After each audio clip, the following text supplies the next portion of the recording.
Moshi Moshi konnichiwa होकाई यानी MMKH and आज हम बात करेंगे वन पीस लाइव एक्शन का ट्रेलर का ब्रेक डाउन का। एंड ये वीडियो बहुत लंबी होगी। At the point of recording मुझे नहीं मालूम, शायद ये 30 मिनट के ऊपर भी जाए, शायद ये 10 मिनट में भी निपट जाए। With that being said, तुम्हें मालूम ही है MRJ is famous for being late as always, so just fucking roll the intro.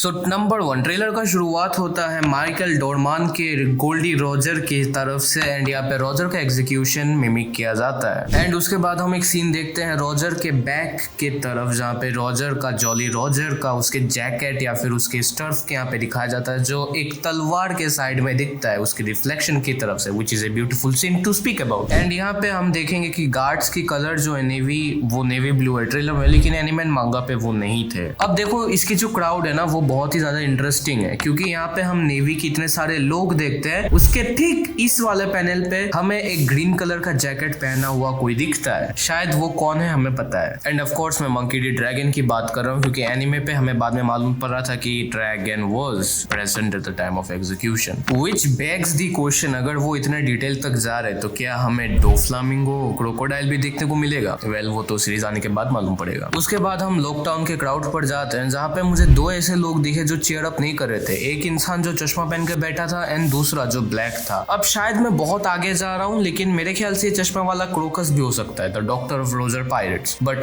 Again ये बस एक हाइपोथेटिकल सिचुएशन है एंड मेरी ऑब्जर्वेशन है। तुम्हें क्या लगता है वो तुम कमेंट्स में बताओ। एंड पीछे जो ये ब्लैक वाला इंसान है जिस पर कैमरा पर्टिकुलरली फोकस करते इस चश्मे वाले क्रोकस के साथ, वो मेरे दिमाग में नहीं आ रहा है कि वो कौन हो सकता है, बट वो भी थोड़ा मिस्टीरियस लग रहा है एंड एक ब्लैक हैट के साथ भी। सो पता नहीं क्या ये मरीन का कोई ब्लैक हॉर्स के डिवीजन के अंदर का कोई है, मुझे नहीं मालूम, बट मैंने बस बोल दिया। उसके बाद हम उस वाले शॉट पे जाते हैं जहाँ पे गोइंग मेरी सेल करती है, लूफी अपने किचन क्लोथ पे रहता है, टायर पे, जिसके बारे में मैंने ब्रीफली अपने पहले वाले लाइव एक्शन टीजर के ऊपर एक्सप्लेन किया था। अगर नहीं देखा देन आई कार्ड पे जाओ, वहाँ पे भी दिख रहा होगा। उसके बाद हमें यहाँ पे जोरो दिखता है गोइंग मेरी के शिप के अंदर, एंड यहाँ पे तुम देखोगे तो दोनों चेन्स जो है टेबल के ऑपोजिट पे रखे, वो इसलिए क्योंकि अगर मैं थोड़ा साइंटिफिक ज्ञान दूं तो वेव्स जो है वो ऊपर नीचे होते रहते हैं, तो अगर वो कॉर्नर्स पे रहेंगे तो वो वेव्स को काउंटर करते हैं, व्हिच शोस कि जिसने भी गोइंग मेरी को, यानी इस बटलर ने जो शायद ने इसने डिजाइन की होगी, उसने अच्छा दिमाग लगाया होगा। बट उससे ज्यादा इंटरेस्टिंग डिटेल है इस जहाँ पे वो बैठा है जोरो, वहां पे उसका बंडाना, अगर तुमने टीजर देखा है तो तुम्हें मालूम है कि मैं बंडाना को लेके थोड़ा सा गुस्सा हूँ अभी भी, क्योंकि इस सीन पे जोरो बंडाना क्यों पहन के बैठा है मुझे नहीं मालूम। लेकिन उससे ज्यादा इंटरेस्टिंग है यहाँ का चेयर का colour selection, that is blue and white. Blue and white यहाँ पे स्ट्रिप्स में ही क्यों है? आई मीन वो किसी और कॉम्बिनेशन के साथ जा सकते थे, प्योर व्हाइट भी बहुत अच्छा मैच करता, लेकिन ब्लू एंड व्हाइट क्यों? ये पॉसिबल हिंट है कि हमें किलर भी बहुत जल्दी दिख सकता है, या फिर शायद ये किलर के लिए एक ईस्टर एग हो, क्योंकि blue and white colour killer के मार्क्स के साथ ही जाता है। एंड जो कपड़ा जोरो ने पहना है वो चैप्टर 111 के कलर स्प्रेड के साथ भी मैच कर सकता है। एंड एज ऑलवेज वाडो इचिमोनजी यहाँ पे भी स्टैंड आउट कर रहा है, तो शायद ये कलर इसलिए दिया था कि वाडो इचिमोनजी और अच्छे से स्टैंड आउट करे। उसके बाद हम नामी को देखते हैं कपड़ा पहनते हुए चैप्टर 28 के कलर स्प्रेड को, एंड वो नेविगेट कर रही होती है। एंड ये वाला सेम ड्रेस लूफी ने भी बाराटिए में पहना था, एंड यही वाला ड्रेस जोरो बाद में शेल्सटाउन में भी पहनता है, जो कि टीजर ट्रेलर पे भी हमने देखा था एंड मैंने कहा था। लेकिन यहाँ पे और भी अच्छी बात हमें ये मालूम पड़ता है कि नामी का ये वाला सीन बेसिकली सिरप विलेज के बाद होता है, क्योंकि हमें नामी सेम कपड़ा पहनते हुए देखती है उसोप के साथ एंड इस वाले पैनल पे, तो इट्स प्रीटी श्योर कि ये आफ्टर सिरप विलेज वाला आर्क है। एंड ऑफ कोर्स नामी लोक पोज नहीं पहनी है, ये कुछ और इंस्ट्रूमेंट है, क्योंकि लोक पोज ग्रैंड लाइन नेविगेट करने में हेल्प करता है। तो हाँ, जिनको वन पीस की बेसिक्स भी नहीं मालूम उनके लिए ये चीज है। अगर मुझे एक assumption लगाना होता कि क्या ये सिरप विलेज के बाद में है या पहले है, देन मैं कहूंगा लूफी की इस अटायर को एंड उसोप के सीरियसनेस को, देन शायद ये जो बीमार लड़की जिसके साथ उसोप रहता था, शायद उसका मेंशन वाला सीन है। I am not 100% sure. ठीक है, तुम ना पहले एक काम करो, तुम पिछला टीजर में देख लो, उसमें में बहुत सारी चीजें मैंने कही थी जो यहाँ पे वर्कआउट है। अब मैं बोलता हूँ, ये जो लूफी जो सेम सिरप विलेज वाले में जो पहना है वो चैप्टर नहीं वॉल्यूम 11 के कवर से ली गई है। सो इसी सीन में हमें जोरो वॉल्यूम 11 का भी एक सिमिलर काइंड ऑफ शर्ट पहनते हुए भी दिखता है। मतलब I am going crazy for the attention to detail, so तुम भी जाओ लाइक करो वीडियो को, ठीक है, एंड कमेंट भी करो। उसके बाद हम वापस आते हैं रॉजर के एग्जीक्यूशन में, जहाँ पे हमें विंसेंट रेगान का गार्ड दिखता है। ही लुक्स फैंटास्टिक, लेकिन मुझे एक कंप्लेन है, नेवी का जो जस्टिस कोर्ट हुआ है वो यहाँ पे एक चेन से बंधा हुआ है गार्ड का। लुक बहुत ही ज्यादा फैसिनेटिंग है, बट मुझे ये चीज पसंद नहीं आई, क्योंकि नेवी का जो जस्टिस रहता है, एक नेवी इंसान का एडमायरल, वाइस एडमायरल, वो जो भी जस्टिस में बिलीव करता हो, ये कोर्ट तब तक नहीं उतरता है जब तक वो इंसान जस्टिस पर बिलीव रखता हो। गार्ड को हमने बहुत बार कोर्ट उतार के लड़ाई करते हुए दिखा है, क्योंकि शायद वो लड़ाई के वक्त अपने जस्टिस को लाना नहीं चाहता बीच में लेकिन वो जस्टिस को तब लाता है जब वो जीना चाहता है। अभी मैं जो बोल रहा हूँ वो तुम्हें कॉम्प्लिकेटेड लग रहा होगा, बट बेसिकली ओडा ने यही कहा था कि एक नेवी का ये जो बैक कोट है वो तभी उतरता है जब वो अपने जस्टिस को छोड़ देता है। तो ये ओडा का इतना बड़ा स्टेटमेंट है, बट आई नो कि जो न्यू व्यूअर्स है उनको ये चीज इतना मालूम नहीं होगा, एंड वो ऑब्वियसली कॉल आउट करेंगे इनको कि क्या बहन के लोड़े, तुमने ऐसे जैकेट दे दिया, ये उतरता नहीं वेतरता नहीं, एटीसी। सो इसको शांत करने के लिए इन्होंने एक चेन पकड़ा दिया होगा। ऑल्सो गार्ड का जो इस चेन पे लटका हुआ एक टैग है वो दिखने में कुत्ते का चॉक चेन लगता है, जो कि गार्ड के शिप से भी मैच करता है, गार्ड के फाइटिंग स्टाइल से भी बहुत ज्यादा मैच करता है। सो ये वाली डिटेल मुझे अच्छी लगी, क्योंकि इन्होंने गार्ड के स्टाइल को भी ला दिया, एंड फिजिक्स जो कि वन पीस वर्ल्ड में एग्जिस्ट करती है अपेरेंटली, वो भी इन्होंने सही कर दिया है। सो ठीक है, I give them a pass here. अब यहाँ पे सबसे बड़ी बात है कि गार्ड यहाँ पे क्या कर रहा है। तो मैं फिर से कह रहा हूँ कि ओडा इन्वॉल्व्ड है इस सीरीज के साथ, सो ये लोग इतना भी कुछ अकॉर्डिंगली नहीं कर सकते। एंड ये ऑल्सो 25 साल पुरानी चीज को कंफर्म करती है कि रॉजर के हाथ में वुडन ब्रेसलेट्स नहीं, क्या कहते हैं इनको, जो हाथ में कटघड़ी, वो वुडन की क्यों थी, क्योंकि गार्ड वहां पे प्रेजेंट था। तो गार्ड से ज्यादा बड़ा प्रोटेक्शन और क्या ही हो सकता है किसी के लिए। अगर रॉजर माइंड चेंज करता तो क्या ही कर लेता, गार्ड वहां पे था। एंड ये मुझे अच्छा लगा, क्योंकि ये एनिमे एंड मांगा एंड हम यूट्यूबर्स को भी मटेरियल्स देती है जिसके ऊपर हम बेस कर सकते हैं, क्योंकि ओडा इसके साथ इन्वॉल्व है डीपली, तो हम इन पे ट्रस्ट भी कर सकते हैं कुछ चीजों को छोड़कर ऑब्वियसली। लेकिन गार्ड का एग्जीक्यूशन रॉजर एग्जीक्यूशन के यहाँ पे होना बस एक ही चीज मीन करता है कि ऐसा नहीं था कि रॉजर अकेला जाके मर गया, वहां पे प्रोटेक्शन थी, हमें तब तक दिखाई नहीं गई एनिमे एंड मांगा में, बट यहाँ पे हमें दिख रहा है विथ ओडाज वेरिफिकेशन, तो ये सही ही होगा। ओके, तुम लोग को यहाँ पे ट्विटर वॉरियर बनने की जरूरत नहीं है। अब हमें आगे एक और शॉट दिखता है जहाँ पे हम देखते हैं कि लॉकडाउन की क्राउड जो है वो अचानक से गुस्सा हो गई है। तो बहुत लोग इसको रॉजर के एग्जीक्यूशन के साथ कंपेयर कर रहे हैं, बट मेरे ख्याल से ये चीज नहीं है। ये रॉजर का एग्जीक्यूशन वाला टाइम नहीं है, ये प्रेजेंट टाइमलाइन वाली चीज है जब बगी लूफी को एग्जीक्यूट करने वाला होता है। तो ये तब का लॉकडाउन होगा, यानी प्रेजेंट, एंड रॉजर का पास्ट वाला लॉकडाउन नहीं है, ये ऐसा मुझे लगता है। एंड उसके बाद हमें एक वुमेन देखती है ऐसे हाथ में कटलस लेके, ब्रेस्ट में स्टार लेके। मैंने पहले सोचा कि ये कौन है, बट क्या ये तशीगी हो सकती है, क्योंकि तशीगी ही सेंस बनाती है, लेकिन अगेन तशीगी का चश्मा कहाँ है, एंड वो कटलस क्यों रख रही है हाथ पे, वो तो कटाना विल्ड करती है। ये इंसान तशीगी अपेरेंटली, ये कंफर्म नहीं है तशीगी है, मुझे लगता है, बट देन अगेन मुझे लगता है ये कोई रैंडम इंसान भी हो सकता है, क्योंकि तशीगी तो कटाना विल्ड करती है, कटलस नहीं। कटाना एंड कटलस के बीच में डिफरेंस क्या है वो मैंने यहाँ पे एक पिक्चर दो तरफ दे दिया होगा। तो लेट्स अज्यूम कि ये एक्स है, मेरी एक्स नहीं, तुम लोगों की एक्स है। तो इस इंसान के पीछे वो ब्लैक मैन जो मैंने वीडियो के स्टार्टिंग में कहा था वो भाग रहा होता है। अब ये ब्लैक मैन है कौन, we really need to find this nigga. उसके बाद हमें रॉजर यहाँ पे हंसते हुए खत्म होते हुए दिखता है। अब मेरे यहाँ पे एक स्ट्रेट आउट ओपिनियन है, I don't know about you, starting में मुझे ये सीन अच्छा नहीं लगा था, बट फिर मैंने अपने आप को समझाया कि ये वो वन पीस लेवल का गोफीनेस तो हमें दे नहीं सकता, तो ये क्या ही हुआ होगा। वेल, फिर जब मैंने थोड़ा समझा देन मुझे याद आया कि गोल्डी रॉजर बीमार था, वो बीमार था, मरने लायक स्टेट पे था, खौफता था वो करके। तो उस वे में तुम देखोगे ना, देन इस एक्टर ने नेल किया है कैरेक्टर को। जिस तरह से वो हंस रहा है ना, कोई देख के बोलेगा ये पागल सुअर है, ठीक है। तो उस हिसाब में तुम देखोगे, देन इसका जो एग्जीक्यूशन हुआ है रॉजर का as a character with Roger's execution, तो भाई वो ब्रिलियंट हुआ है। उसके बाद हमें लूफी एक सीगल को पूछते हुए दिखता है कि क्या तू मेरा क्रू ज्वाइन करेगा, जो कि अर्ली लूफी, अगर तुम्हें याद है, जो ज़ॉम्बी ट्री को भी पूछ लेता था, ये वो वाला लूफी है। And I am actually happy कि लूफी यहाँ पे हंस रहा है, जो कि पहले वाले टीजर ट्रेलर पे अमेजिंग था। सो पॉइंट्स टू देम। प्लस ये चैप्टर 96 का वो एक पैनल है जहाँ पे नामी ये न्यूज वाली बाउंटी वाली चीज से बात बात कर रही होती है एंड ये मोस्ट प्रोबेबली वहां का ही सीन है। So it's pretty funny and I am happy with this scene. लेकिन ऑफ कोर्स इन 96 तक तो ये लाइव सीरीज जाने नहीं वाली, तो ये आर्लोंग पार्क से पहले भी नहीं दिखी थी, तो शायद ये मांगा एंड एनिमे एक्सक्लूसिव नहीं है बल्कि ये लाइव अडेप्टेशन एक्सक्लूसिव है। अगेन ओडा ने इनपुट दिया है तो सही ही होगा। एंड इसका सीजीआई देखने के बाद आई हैव ट्रस्ट कि चॉपर का सीजीआई भी बहुत सही हुआ होगा। ऑल्सो एक चीज ऐड करना भूल गया कि इसी सीन में हम बाद में पैन आउट होते हुए देखते हैं एक बैरल को जहाँ पे लूफी घुस के वर्ल्ड पूल को सर्वाइव करके अल्विडा के शिप में जाता है। मुझे जस्ट रियलाइज हुआ मैं एक और चीज कहना भूल गया। तुम अगर इस पक्षी का एक्सप्रेशन देखोगे तो तुम्हें समझ में आएगा। And of course One Piece के वर्ल्ड में एनिमल्स बहुत कुछ रिएक्ट करते हैं। चॉपर कितने सब कुछ बात करता है एनिमल्स के साथ एंड लूफी अलग ही वे में एनिमल्स के साथ बात करता रहता है। तो ये वाला सीन भी बहुत सही है जहाँ पे लूफी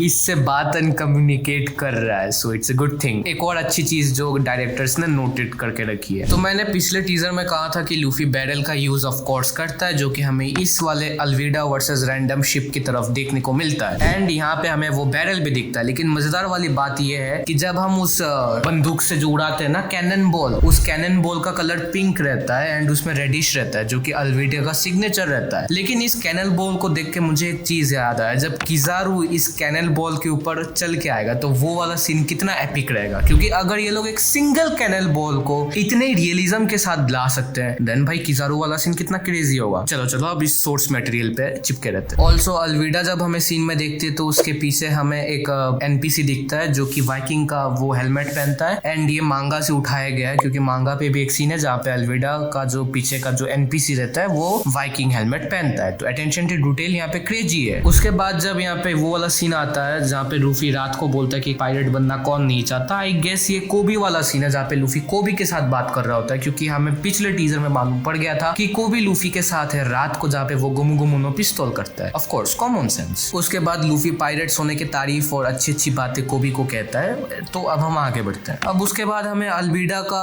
अटैक करते हुए दिखती है एंड नॉट गोना लाई अल्विडा इज काइंड ऑफ सेक्सी, है ना। ये बस मुझे ही लग रही है, तुम लोग को भी लग रही है। Like she is kind of sexy. उसको अगली बनाना था, तुमने सेक्सी बना दिया। खैर अल्विडा का जो वेपन है वो चेंज किया गया है मांगा से फॉर सम रीजन, क्योंकि मांगा पे एंड एनिमे पे ये वाला मेस नहीं था, ये कुछ अलग ही टाइप का मेस है। उसके बाद हमें लूफी वो जो बोट का लंबा लाठी जैसा चीज है वहां पे चढ़ते हुए दिखता है जो कि मोस्ट प्रोबेबली लूफी को मिलता है अल्विडा को हराने के बाद। वही वाला सीन है एंड लूफी यहाँ पे किसी इंटरेस्टिंग चीज को देख के आगे बढ़ रहा होता है। उसके बाद हमें एक रेड फ्लेयर एक्सप्लोड होते हुए दिखता है आकाश पे एंड स्ट्रॉ हैट्स यानी नामी, जोरो एंड लूफी शिप से बाहर निकलते हैं। अब क्या ये चैप्टर 442 का एक रेफरेंस है जहाँ पे एक और ऐसा सेम चीज होता है? क्या ये एक ट्रैप है? वेल हमें तो वो लाइव एक्शन में ही पता चलेगा। लेकिन इस सीन पे ना एक इंटरेस्टिंग चीज है, वो है ये छोटा सा ट्रेजर चेस्ट एंड इस पे वर्ल्ड गवर्नमेंट का सिंबल है। तो ये क्या मीन करता है? खैर उसके बाद हमें लूफी दिखता है अपने पेंटिंग वाले जॉली रोजर के साथ एंड वो खुद को मुगिवारा नो पायरेट्स डिक्लेयर करता है। एंड ये वाला सीन प्रीटी एक्यूरेट है। लूफी का मांगा एंड एनिमे वाला पहला ड्रॉ किया गया जॉली रोजर से, सो प्रीटी एक्यूरेट। लेकिन मांगा एंड एनिमे पे ये सिर्फ विलेज आर्क के बाद हुआ था जब उसको बाद में अच्छे से ड्रॉ करता है। लेकिन मुझे ऐसा लगता है कि ये सिर्फ विलेज में जाते वक्त लूफी ने ड्रॉ किया है क्योंकि it's their first island as a crew, ये भी हो सकता है। उसके बाद हमें नामी एक मैप रीड करते हुए दिखती है एंड मेरा एजम्पशन है कि इंटरनेट पे बहुत सालों से जो ईस्ट ब्लू का मैप है उसका ही एक ईस्टर एग यहाँ पे दिया गया है। ईस्टर एग है ये, ज्यादा कुछ नहीं है। ठीक है आगे बढ़ते हैं। एंड नामी यहाँ पे ग्लासेस पहन रही है एंड तुम विश्वास नहीं करोगे, नामी हमें सबसे पहले ग्लास पहनती हुई दिखी थी चैप्टर 253 में एंड यहाँ पे हमें इतनी जल्दी देखने को मिल रही है। I am kind attracted to Nami now. Also इसके बाद वाले सीन पे हमें ये भी दिखता है कि लूफी के चेहरे में भी थोड़ा बहुत पेंट लगा हुआ है जो उसने जॉली रोजर पे ड्रॉ करते हुए देखा था। इस सीरीज में मुझे एक चीज की ही कंप्लेन है, वो है जोरो का बंडाना और कुछ नहीं है, एंड सांजी का आईब्रू और कुछ नहीं है, और गार्ब का वो केप और कुछ नहीं है। नामी को थोड़ा बड़ा होना चाहिए था और कुछ नहीं है। लूफी को हंसना चाहिए और कुछ नहीं है। ठीक है बस यही कुछ कंप्लेन है, बाकी सीरीज की अटेंशन टू डिटेल बहुत ही क्रेजी है। उसके बाद हमें गोइंग मेरी दिख रही है बराटिए से दूर जाते हुए, लेकिन यहाँ पे हमें एक स्ट्रॉ हैट क्रू का जॉली रोजर नहीं दिख रहा है। क्या मैंने पिछले पॉइंट में कहा था कि ये लोग अटेंशन टू डिटेल मेंटेन करते हैं? I take that back. उसके बाद हम सारे स्ट्रॉ हैट्स को उनके ईस्ट ब्लू वाले typical dress and for God sake Zoro ने इस बार बंडाना नहीं पहना जब उसको नहीं पहनना था। अच्छी बात है। एंड मेरा एजम्पशन ये है कि ये पोस्ट आर्लोंग पार्क है जब वो लोग आर्लोंग पार्क से आ रहे होते हैं। ऑल्सो हमें नामी के हाथ में अभी तक वो टैटू नहीं दिखा है, पता नहीं क्यों, शायद है बट अभी तक ऐड नहीं किया गया है वो हमें लाइव एक्शन में दिखेगा। ऑल्सो मैं इसलिए कह रहा हूँ ये पोस्ट आर्लोंग आर्क के, क्योंकि हमें वो ऑरेंज के वो पैर पीछे दिखते हैं मेरी में, बस उसॉप इस शॉट में मिसिंग है। उसके बाद हमें पिछले वीडियो में जो टीजर मिला था जहाँ पे नामी सी एक्सप्लेन करती है, वहां पे नामी यहाँ पे एक्सपेंड हो रहा है वो सीन और समझा रही है East Blue, West Blue, North Blue, South Blue. उसके बाद हमें जेफ, यस जेफ यानी कुक जेफ, सांजी का पापा, यस सांजी का एडॉप्टेड पापा का जो उनका जो ग्लोरियस डेज जब था, जब सांजी बैड लक उनके शिप में आया तो उनका शिप सुनामी में डूब गया, ये वो वाला सीन है।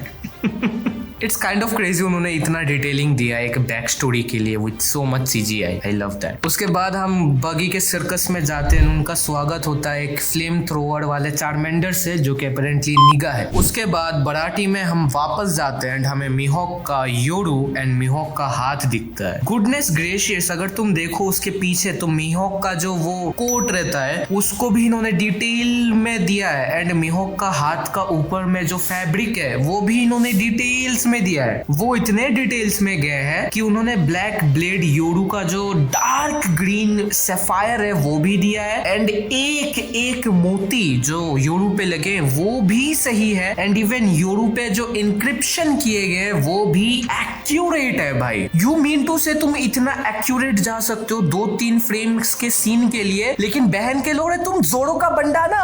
उसके बाद हम फिर से सिर्फ विलेज के इस वाले बटलर में जाते हैं जो एक्चुअली अच्छा बटलर है, लेकिन उसके पीछे हमें the greatest pirate of all time, the mastermind of east blue, the one who created x hand Morgan, yes मैं बात कर रहा हूँ कैप्टन कुरो एंड उसकी निंजा टेक्निक बिलियो वाली। हमें वो वाला सीन दिखता है जहाँ पे वो इस बटलर को धमका रहा होता है, वो बिट्रेयल कर रहा होता है। ऑल्सो ये जो गोइंग मैरी का जो डिजाइनर वाला बटलर है ये ट्विटर का ग्रेग है जिसने बहुत सालों से ओडा को सपोर्ट किया है ट्रांसलेट करने में चीजें एंड ये एक्चुअली वन पीस का फैंडम का फैन है, ठीक है, एंड ये ओडा के साथ भी कनेक्टेड है, ये ओडा से बातचीत करता है अपेरेंटली, जो कि मैंने रूमर्स सुना है, आई डोंट नो, लेकिन मैंने सुना तुम्हें कह दिया एंड इट्स रियली गुड कि वो फैंस को भी इन्वॉल्व कर रहे इतने बड़े मेगा प्रोजेक्ट में एंड मोस्ट प्रोबेबली फ्री में भी।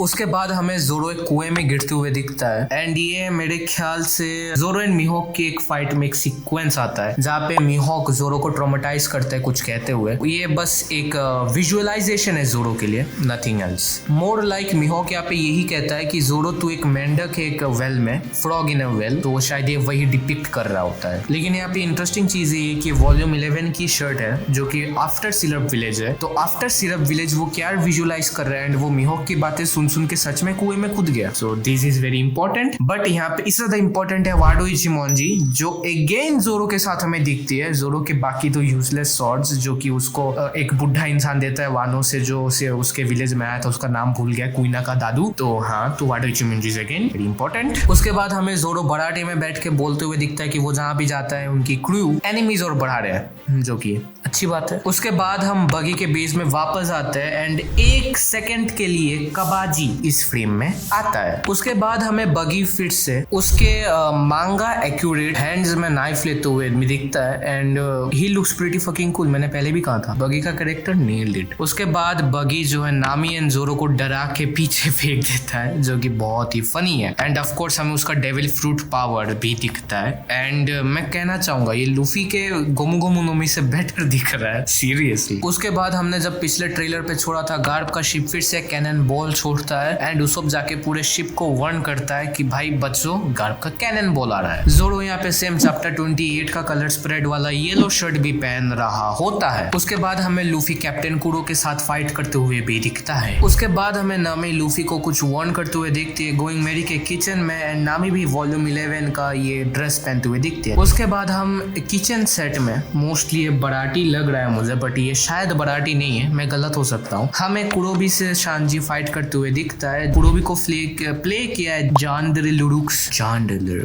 एक सेकंड फिर से करते हैं, ठीक है, जांडरे लुरुक्स कुरोबी को प्ले करते हैं एंड मैं गलत था, ये बराटी नहीं है, ये आर्लोंग पार्क ही है एंड ये चैप्टर 84 का शायद मटेरियल है। Not gonna lie, I was scared about fishmen, but Kurobi and later Arlong, they nailed it, so I'm really happy. Also, attention to details again. Kurobi also has a sun pirate tattoo. Wow. But you are telling me that Zoro does not wear bandana at right times. Okay. Also, मैंने कहा था ना कि ये बराटिए नहीं है, आर्लोंग park है। मैंने ट्रेलर फिर से देखा, I mean अभी भी देख ही रहा हूँ। तो ये बराटिए ही है। ये यहाँ पे क्योंकि हम इस वाले पैनल के इस साइड पे जेफ को देखते हैं जिसका पैर नहीं है, which confirms ये बराटी है। एंड हमें डॉन क्रीग नहीं दिख रहा। तो क्या यहाँ पे ऐसा कुछ है कि फिशमैन नामी को किडनैप करके लेके जाते वगैरह वगैरह? ये भी पॉसिबल है, लेकिन फिर डॉन क्रीग कब आएगा? मेरे ख्याल से ये लोग कुछ उल्टा पुल्टा कर रहे हैं, देखना पड़ेगा। ओडा इन्वॉल्व है भाई। ऑल्सो जेफ को प्ले किया है क्रेग फेयर बेस, एंड अगर मालूम नहीं तो बेस जो है एक फिश का नाम है। Pretty ironic for a chef. Also जब कुरोबी सांजी का पैर रोकता है, देन पीछे हमें चू देखने को मिलता है, फिशमैन वाला चू, जो उसोप एंड चू वाला फाइट होता है, वो वाला चू। सो इट्स प्रीटी मच कंफर्म कि फिशमैन आया नामी को उठा के लेके जाने के लिए। एंड चू को प्ले किया है लैनबेरी सिमंस ने। उसके बाद हमें मॉर्जल दिखेगा, जो कि तुम्हें भी मालूम नहीं है कौन है, लेकिन ये बस एक ही इंसान है जिसका पूरे सीरीज में एक ही डायलॉग है, he is handsome and elegant. बस इतना ही डायलॉग है। ये एक एनपीसी कैरेक्टर है। मैं बस यही कह रहा हूँ, इन्होंने अटेंशन टू डिटेल इसको दी है, इस एनपीसी को, लेकिन जोरो के बंडाना को नहीं। उसके बाद हमें जोरो वर्सेस सांजी का चीज दिखता है, जो कि मोस्ट प्रोबेबली जोरो के शर्ट से हम जज करके कह सकते हैं कि ये आफ्टर आर्लोंग पार्क है, जब जोरो और सांजी दोनों कह रहे होते हैं कि किसने किसको ज्यादा बचाया। एंड इस सेम शर्ट को हम वॉल्यूम 9 के कवर पेज में भी दिखते हैं। एंड इसी राइवलरी वाले सीन में हमें पीछे नोजिको दीदी एंड गेंजो वाले दादू भी दिखते हैं, जिनको प्ले किया रिस्पेक्टिवली चिमोना ओमेला दीदी एंड ग्रैंड रोज दादू। हाँ, ये दोनों रिस्पेक्टिवली इन दोनों को प्ले कर रहे हैं। उसके बाद हम Zoro and Sanji fighting fishman near the Arlong, जो कि बहुत ही एक्यूरेट है, मांगा एक्यूरेट है। एंड जोरो का बंडाना वगैरह सब सही है, सांजी भी किक्स वगैरह मार रहा है, वो भी सही है। So pretty happy with this scene. Let's move forward. एक ही चीज जो यहाँ पे चेंज हुआ है वो ये है कि आर्लोंग का जो महल था, वहां पे जो पूल था, वहां पे ऐसा कोई पत्थर वगैरह नहीं है, लेकिन यहाँ पे पत्थर वगैरह है, विच एक्सप्लेन्स क्योंकि तुम्हें कॉम्बैक करने के लिए पत्थर वगैरह तो चाहिए कूदने के लिए। लेकिन उसके बाद वो लूफी के सीन में क्या करेंगे फिर, जब लूफी नीचे डूब जाता है, फिर सर वहां से बाहर निकलता है, पता नहीं, देखना पड़ेगा। एनीमे लाइव एक्शन, एनीमे तो मांगा तो पढ़ ली, लाइव एक्शन देखना पड़ेगा। अगर तुम नोटिस करो, देन सांजी के लात वाले सीन के पीछे हमें कार्निवल या फिर शार्क गेम्स वगैरह वाले स्टैंड दिखते हैं, लेकिन वो एक्चुअली इसलिए है क्योंकि एक और ईस्टर है, क्योंकि हमें स्टोरी में आगे जाके मालूम पड़ा था कि साबोडी पार्क जो कार्निवल वाला पार्क है, उससे इंस्पायर्ड था आर्लोंग पार्क। एंड क्योंकि साबोडी कार्निवल यानी मेला है, तो वहां पे बहुत ज्यादा खिलौने एंड ऐसे स्टैंड वगैरह जहाँ पे हम शूटिंग वूटिंग वगैरह कर सकते हैं या फिर मछली वगैरह पकड़ सकते हैं, ETC। तो उसी को एक ईस्टर एग टच देने के लिए यहाँ पे आर्लोंग पार्क पे भी ये चीज रखा गया है। तुम देख रहे हो अटेंशन टू डिटेल, लेकिन ये लोग जोरो को सही वक्त पे बंडाना नहीं देते बहन के लोड़े। उसके बाद हमें नामी सांजी को समझाते हुए दिखती है कि बाकी क्रू जो है इडियट्स है फॉर सम रीजन। एंड इसने जो अभी जो पहना है वो ये स्ट्रेट आउट ऑफ बराटी में जो पहना था कवर एंड मांगा पे, उसी का ही कॉपी है। एंड ये अच्छा है, उस पर अच्छा जच रहा है। ऑल्सो अगर तुम और भी ज्यादा एक्यूरेट होना चाहते हो, देन हमें सेम ड्रेस नामी पहनते हुए दिखती है चैप्टर 49 के कलर स्प्रेड में, एंड ऑल्सो चैप्टर 61 के कलर स्प्रेड में भी। ऑल्सो सांजी यहाँ पे with a very flirtatious smile reply करते हुए दिखता है। आई एम क्यूरियस कि वो सांजी के आंखों में दिल कैसे लाएंगे। या उसके बाद हमें सारे के सारे स्ट्रॉ हेड ग्रैंड लाइन जाने से पहले एक मैप के साथ टीम मीटिंग करते हुए दिखते हैं। And I am pretty sure ये ग्रैंड लाइन में घुसने के ठीक पहले ही होगा। एंड यहाँ पे सबने अपना एक्यूरेट मांगा वाला ईस्ट ब्लू वाला कपड़ा भी पहना है। ऑल्सो अगर तुम इस वाले पेपर को जो लूफी पकड़ के टीम मीटिंग कर रहे हो उसमें बहुत ज्यादा जूम करो, देन बाउंटी पोस्टर का जो वो एक एपेक्लिप्स साइन जो होता है वो है एंड मरीन लिखा हुआ होता है, तो ये मोस्ट प्रोबेबली लूफी का सबसे पहला वाला बाउंटी होता है। एंड यहाँ पे नामी थोड़ी सी कंसर्न रहती है एंड उसको भी यहाँ पे हाइप बना रहता है, अरे भाई मेरा भाई। एंड यहाँ पे सांजी कांग्रेचुलेट करता है एंड जोरो इज लाइक मेरा भी बाउंटी सही होगा, देखना तू। उसके बाद हमें फिर से गार्प दिखता है स्ट्रॉ हैट्स को फॉलो करते हुए फ्रॉम पता नहीं कहाँ से, बट ये बहुत एपिक है क्योंकि हमें सबसे पहले तो गोइंग मेरी चलते हुए दिखता है एंड हमें नॉर्मल लगता है, लेकिन ठीक उसके बाद कैमरा पैन आउट करता है एंड बीच में से राइट की तरफ जाते हुए पीछे से गार्प का शीप आता है एंड सिनेमेटोग्राफी के लिए ये सीन ब्यूटीफुल है। लेकिन क्या यहाँ पे गार्प लूफी का पहला बाउंटी आने के बाद एक पार्टी करने के जगह लूफी को सताने के लिए ये सब कर रहा है, वेरी पॉसिबल ये भी हो सकता है। फिर से जो मैंने वीडियो के बीच में कहा था कि जॉली रॉजर गोइंग मैरी में नहीं है स्ट्रॉ हैट क्रू का, पता नहीं फॉर सम रीजन, या फिर CGI VFX नहीं किया होगा, यहाँ पे भी सेम चीज है। मैं लाइव एक्शन का वेट करूंगा इस चीज को इम्प्रूव करने के लिए। उसके बाद एक चीज जो बहुत सेंस बनाती है बराटिए में, वो ये है कि एक फिजिकल डॉग जहाँ पे बहुत सारे शिप्स डॉक्ड किए हुए हैं, जो कि मांगा इन एनिमे पे नहीं है। एंड किसी ने भी कभी सोचा नहीं कि बराटिए में लोग कैसे आते हैं, क्योंकि वो सीरियस स्टूडेंट है तो वहाँ पे शिप से ही आते होंगे, लेकिन अपेरेंटली मांगा एंड एनिमे दोनों ने इस पे कुछ फोकस नहीं किया। ओडा भूल गए थे मोस्ट प्रोबेबली, तो इस पे उन्होंने कर दिया एंड खर्चा भी बढ़ा दिया। एंड बेसिकली सेंस बनाती है एंड दिखने में भी सुंदर लगती है। उसके बाद बराटे के अंदर ही हमें उसॉप एक कैप्टन जर्सी पहनते हुए दिखाई दिया जाता है, जो कि हमें ये वाला ड्रेस सबसे पहले वॉल्यूम 8 के कलर पेज में दिखा था एंड ये सेम आउटफिट है। ऑल्सो लूफी अगेन अपना चैप्टर 28 वाला कलर स्प्रेड, वो जो नामी जो बेगन देती है लूफी को, वो ये वाला पहन के बैठा है। Also attention to detail again, देखो लूफी यहाँ पे giant piece of meat and दूध खा रहा है, जो लूफी का 2 फेवरेट फूड है। उसके बाद हम कोकुयाशी विलेज यानी जहाँ पे नामी पली बड़ी थी, वहां से हमारे बॉयज यानी 4 लौंडे आते हुए दिखते हैं। सांजी यहाँ पे बैग पहन के बैठा है, यानी उसने अभी तक गोइंग मेरी पे अपना बैग नहीं रखा है। गुड अटेंशन टू डिटेल लेकिन जोरो का बंडा ना तुमने हक दिया। उसके बाद नामी हमें अपनी मरी हुई मम्मी यानी बेलिमीर के ग्रेव के सामने बैठ के कुछ कहती हुई नजर आती है। ऑल्सो नामी का ड्रेस यहाँ पे फिर से चैप्टर 107 के कलर स्प्रेड से लाया हुआ एक कवर स्प्रेड है। एंड मोस्ट अम्यूजिंगली यहाँ पे इसी कवर स्प्रेड में यूसुफ लिखता है डोंट फंक। फिर आता है आर्लोंग एंड पहले मुझे आर्लोंग पसंद नहीं आया था एंड अब he is one of my favourite and कमाल का कैरेक्टर नेल किया गया है, बहुत सही है आर्लोंग। और आर्लोंग को प्ले किया है मैकिनली बेल्चर द थर्ड, जो कि एक निगा है। उसके बाद हम देखते हैं आर्लोंग लूफी को धक्के मार के आर्लोंग के पार्क से हटाता है एंड ये वही वाला कलर स्प्रेड वाला लूफी है जो कि नामी ने पहना था अभी कुछ देर पहले, जो कि मैंने कहा था जहाँ पे उसको अपने डोंट फंक किया था, ये वही वाला लूफी का टी-शर्ट। ऑल्सो आर्लोंग का जो पहला सीन होता है वो एक्चुअली सर्कस टाउन में होता है, आई मीन बगी का सर्कस टाउन। वो मैं इसलिए कहता हूँ क्योंकि जब हमें आर्लोंग रिवील होता है तो उसके पीछे क्लाउन का एक बड़ा स्टैचू रहता है एंड वही सेम स्टैचू हमें पीछे छुपा हुआ दिखाई देता है जब हमें सबसे पहले बगी का कबाजी दिखा था। अगेन पता नहीं क्यों क्रिएटिव डिसीजन ऐसे। तो देखो अब यहाँ पे बहुत सारी बात है, लेकिन मैं कहना नहीं चाहूंगा जब तक ये चीज खुद बाहर नहीं आती। बहुत सारे क्रिएटिव डिसीजन ले गए चुके हैं एंड यहाँ पे मैं वीडियो एंड करना चाहूंगा। लाइक और भी बहुत चीजें कर सकता हूँ बट मैं खुद टायर्ड हो गया हूँ। आई होप तुमने वीडियो एंजॉय की गई है। पता नहीं कितनी लंबी वीडियो है बट बहुत लंबी वीडियो है। एंड अगर तुम इंटरेस्टेड हो कि बोआ कैसे ब्लैक बेल्ट का टारगेट बनी देने वाला वीडियो देखो, या फिर आओ की जगह जो मैंने वीडियो बनाया जिसमें एक और वीडियो बनाऊंगा वो देखो। विद दैट बीइंग सेड मैं चलता हूँ, पीस आउट, जय श्री राम। एंड एक बार एपिसोड आने लगे तो मैं रोज दिन रिएक्ट किया करूंगा। Bye bye.